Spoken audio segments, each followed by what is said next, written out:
Hello to this episode on the Subscribe blog. Today's topic is test, and it's another one of the series of kind of behind the scenes on Service Bus and how we're building things.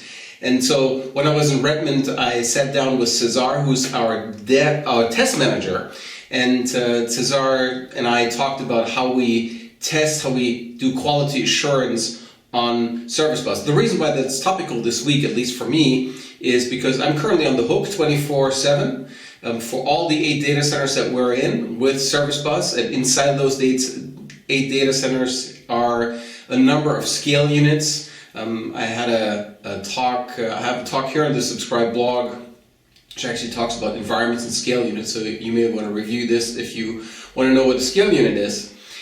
And so for all these systems, in those 8 data centers, I'm currently the one guy on call for 24 hours a day for a week. And the only reason why that's survivable and why I even get to sleep and actually get to sleep well is because we have a dedicated test team led by Cesar that's making sure that whatever we put into the data center is released only when the quality is right. And we're doing that on the short cadences that I talked about with Abhishek and MK, if you've been following this little series, kind of sub-series here on the blog. And so we talk about some techniques, some things we do on the test side, and why having a dedicated test organization as part of your overall development team is a valuable thing. So here's what we talked about week before last. Hello, welcome back on the Subscribe blog with my series of talking to folks from the Service Bus team. I have here Cesar, who is our test manager, and test is something that in the outside world people see as the test-driven development is a big thing. That's not what you guys are doing. On Service Bus? Yes, on Service Bus. So, thanks everybody. No, I don't. Well, it depends how you count it. If you count test-driven development as strictly a developer first, like writing its code so that its design comes better and usability comes better, we don't exactly do that. I mean, we do. We first actually like design the APIs, code the APIs, and then we have actually people where his main line of job is actually ensuring that the APIs basically do what they are supposed to do, have good guidelines. But also, I think that most of the stuff that actually that this team does is actually ensuring actually that the code actually follows a lot of principles and dimensions that are hard to actually like see from TDD, right? For example, things like how reliable the code is when running for long periods of time. Things like how resilient the code is when actually events like machines crashing or network failing or low memory conditions are happening. So it's slightly different and a different pivot than TDD. So so TDD is something that folks will be familiar with because the dedicated test organization as we have it is something that's not so common in the developer world out there. But it's not. So having a test team doesn't mean that now the devs, I talked to MK earlier, are off the hook and don't need to write their unit tests anymore. Right. Because the way the code gets accepted into the depot at all is that they need to, once the right functionality, they also need to contribute the basic functional tests for them. Yeah, unit tests basically. Yeah. So that's the devs are on the hook for this. So your team is taking that as a prerequisite. Correct. For the code, yep. And then further goes into effectively torturing the system from that point on. Correct. Yeah, I mean, basically, if I describe kind of like all the different type of test cases and different categories that we have, we start basically with unit tests, which actually the developer that is actually writing the code actually has to contribute to. We have actually a relatively high code coverage bar in terms of number of blocks that the developer that wrote the code has to hit himself or herself. And that number actually varies from 70 to 80% block code coverage. So that actually guarantees that the code is kind of like not just building, but it's also like functional, and for the most part that's what it's supposed to actually do. And then from that point forward, basically, the testing basically takes it and has different categories of test cases. For example, we have something that we call integration testing. And you could think of it that it's probably like the next level of unit testing, because we are still actually testing the functionality of the product.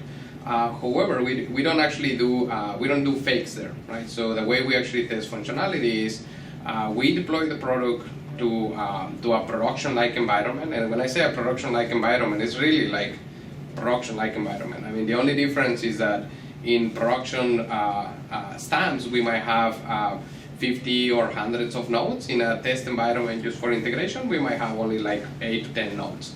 But other than that, topology is the same, everything is the same, settings are all the same. So we do full deployments. And then we basically build test cases that exercise all the functionality in an end-to-end way on a full deploy environment.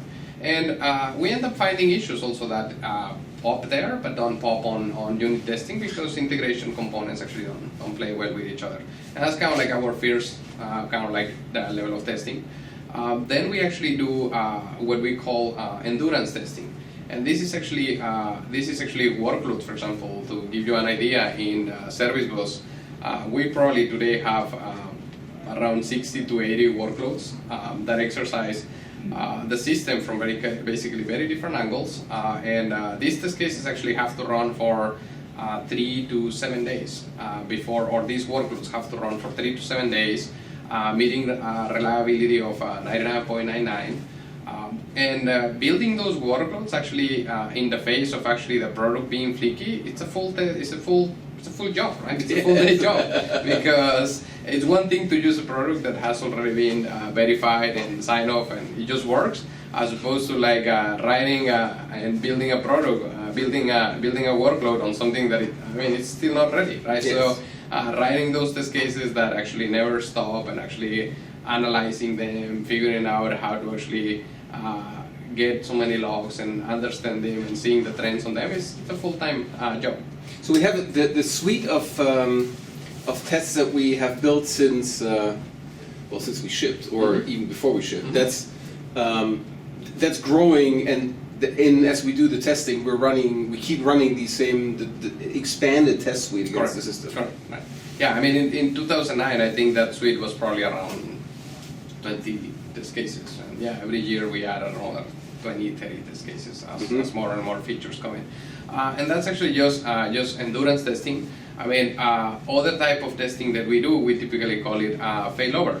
And failover basically for us is basically the testing that you have to do to basically go and ensure that the system actually is self-healing and basically recovers, right? So we use very similar workload than for endurance, where we have actually a workload that is continuously running, it never stops.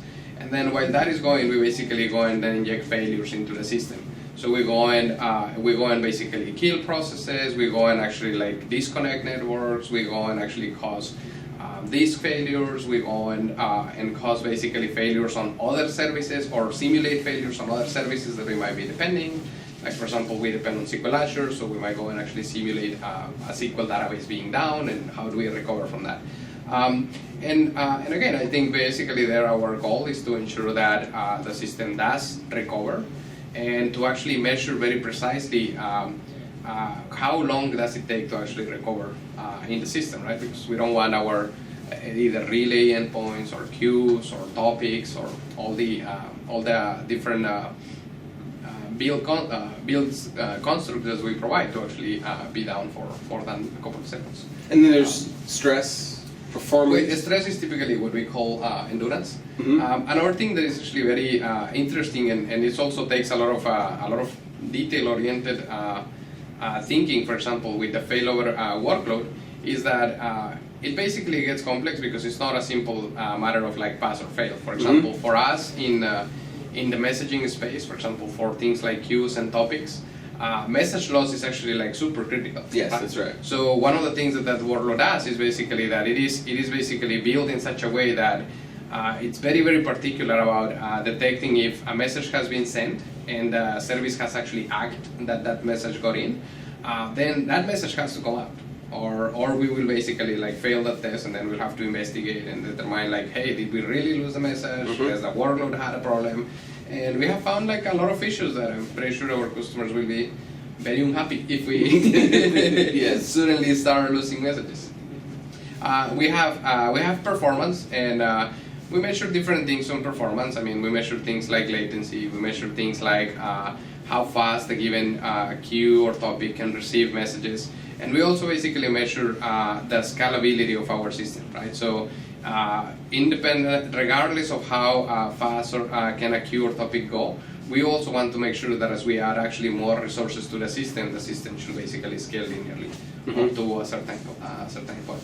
So we do that for performance, and again, that's another kind of like full-time job for building the workload, ensuring that the workload is running all the time, analyzing regressions, getting down to actually get basically CPU profiles, memory profiles, and different scenarios that will actually both micro benchmarks and macro benchmarks that will exercise the system in different ways. What's interesting, like, observing you, especially also in servicing, when something happens in some data center and the alarm bells ring, and it turns out that you are available or you're checking this out, or someone else from the test team.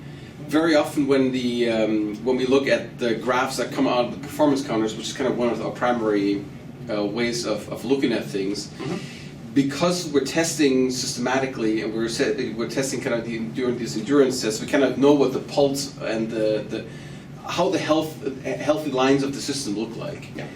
And we can tell whether the system is okay or not okay kind of with one glance at the heartbeat of the system.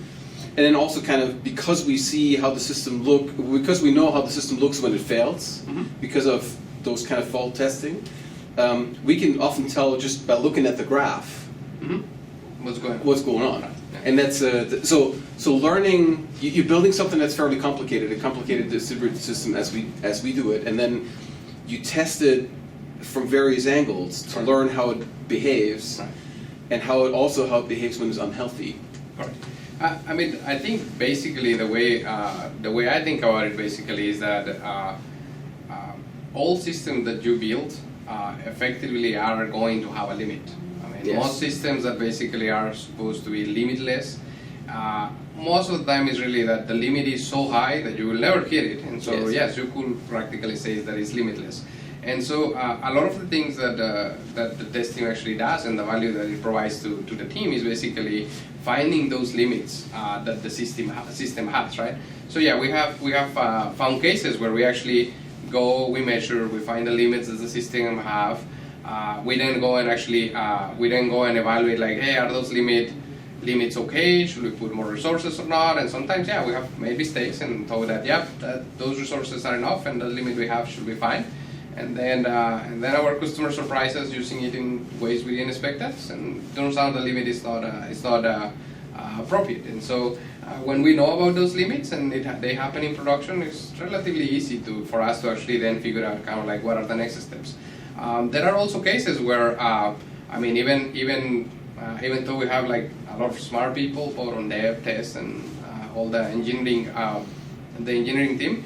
There are limits that we don't actually think of, right? And in those cases is actually where we struggle the most, right? Because it's like we really get surprised by like, hey, this doesn't seem right. It's not working fine, but we are hitting some limit that we really don't know what it is, right? In those cases, then we have to go understand it, debug it really hard, and find out effectively what the limit is, and then use that as a feedback loop for the test that we have in-house, and start considering that limit more systematically like we do on other limits. Yeah, I talked, for instance, to the Halo team, and they were telling me, or we were talking about it, and we're talking about the test case scenario where they were loading our system with hundreds of thousands of scheduled messages. Something that we certainly didn't anticipate, and that kind of caused us trouble when they first tried that. Correct. And but learning about those patterns then also makes us add those kinds of scenarios into the suite, and then we'll effectively adapt our tests to the real life scenarios that the external customers come up with. Yeah, I mean, we typically take that feedback and do multiple things. Like, for example, sometimes we go and just basically invest into our test bed to actually build those scenarios. Sometimes we actually found that the scenarios might actually not be that valid, or that the customer actually might be misusing the system. And in those cases, we also actually put basically protections and quotas and throttles into the system so that that scenario is really not possible to do again, and it doesn't cause any harm to other customers in a multi-tenant service.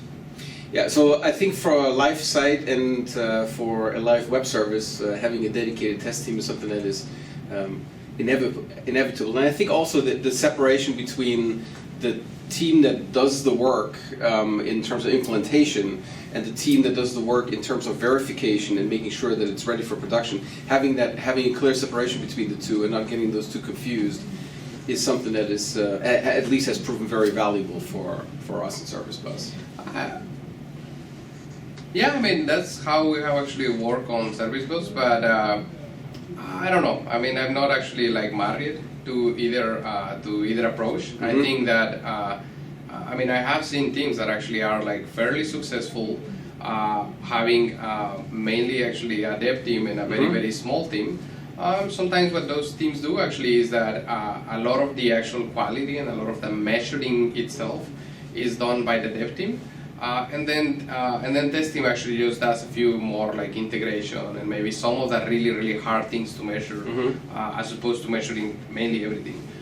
So it's possible to actually do it, but the typical challenge that I have seen in teams like that is basically that you have to be pretty disciplined actually about the work that it really takes to call a feature done when you are actually running a team like that, right? Because one of the things that I think the separation kind of helps you with dev and test is basically that effectively you are actually creating a budget, and you're basically creating basically some leeway basically for you to kind of like not run into that by saying, hey, I'm going to split my team and maybe my composition is going to be 60% dev, 40% test team. And that's going to ensure you basically that you have 40% of your team really focusing on measuring that and really focusing on that. And so it helps you to kind of like avoid the traps of basically not spending enough time measuring the different dimensions that you have in your product. But I think that if you're actually like fairly disciplined, both models can work, right? And sometimes also like there are challenges in both models, right? Because whenever you actually like split any job that has to get done into two pieces, the inevitable things kind of like start to happen. It's fairly easy for dev and test to start kind of like working in silos, and then collaboration actually could degrade very easily. So in a team where you have dev and test, you have to actually like watch and be very proactive actually for that not to happen. And to but make it forces sure also, it effectively forces more communication and more clarity. Well, you are required to do it, right? But the problem is, again, like it's one of those traps where if you don't do it, then you're going to actually end up with a very dysfunctional team that is probably twice as expensive as one that only has developers. Right? So you have to be very proactive actually to ensure that that machine is working. Yeah, which goes to show that software development is as much a skill in getting people together and organized together than as much as the technology piece. Thank you, Cesar. That was very insightful, and I hope folks found that insightful as well. Yeah. Thanks for tuning in.